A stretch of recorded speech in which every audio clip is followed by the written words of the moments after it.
Eu sou Andréa Medrado, sou professora do Departamento de Comunicação Social.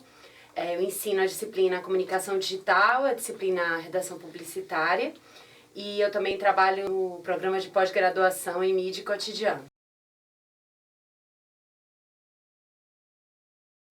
Eu pesquiso muitas iniciativas mediativistas de favela. Aqui no Rio isso é muito forte.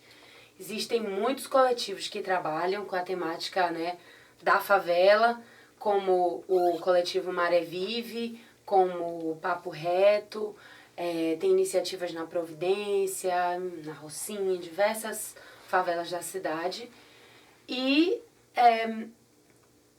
nessas páginas, muitas vezes, as postagens, o conteúdo fala muito dessa questão dos abusos de direitos humanos, da violência que é cometida contra os moradores da favela de uma forma muito mais cruel e indiscriminada do que com moradores da outra parte da cidade. Que efeito isso tem? Eu acho que efetivamente essas redes, que usam Facebook, Twitter, Instagram, funcionam até como se fosse uma rede de proteção, de autoproteção para a comunidade. Então, com a Maré Vive, por exemplo, a gente sempre ouve os moradores falando que eles não saem de casa sem olhar a Maré Vive, sem consultar o que está acontecendo ali, e também não voltam sem fazer isso, porque ali eles vão encontrar comentários e postagens atualizados o tempo inteiro, em tempo real, sobre que áreas estão tensas, que áreas estão tranquilas. Isso ajuda eles a se protegerem, que eu acho que no cotidiano dessas pessoas é de uma importância imensa, literalmente salva vidas.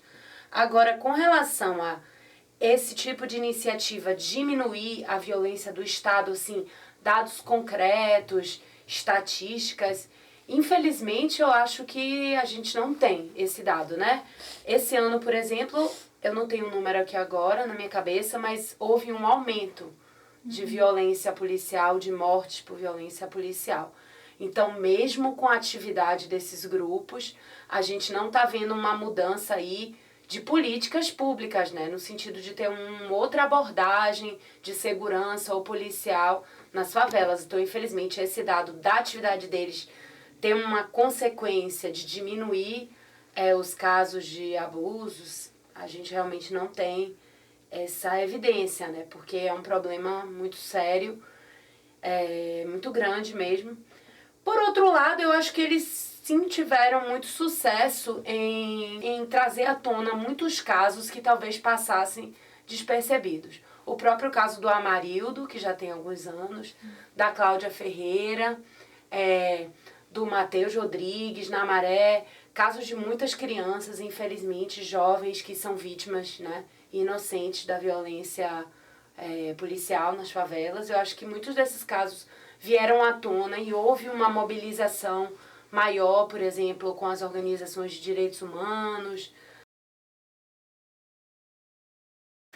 É porque existe um projeto, na época das preparações para os mega-eventos, começa, a Copa foi em 2014, as Olimpíadas foram em 2016, a gente teve as UPP, se não me engano, começaram em 2008, isso se intensifica nos anos 2010, tudo dentro de uma filosofia de preparar a cidade para o mega evento, para os estrangeiros, para um imaginário do que se imagina que é uma cidade segura.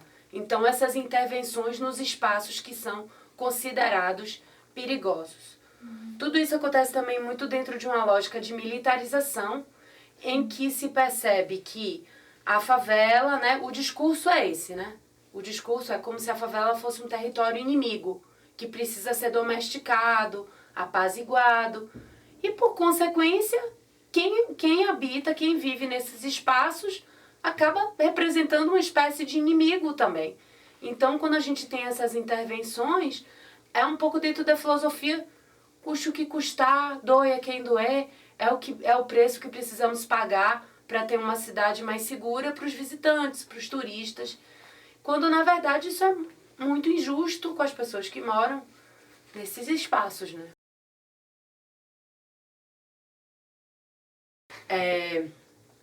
Sim, a representação da favela tende a ser muito contraditória. Por um lado, a gente tem essa representação muito negativa da favela como lugar do crime, lugar da pobreza, e o outro lado da favela como lugar exótico, lugar do samba, que é muito valorizado e até associado à identidade brasileira.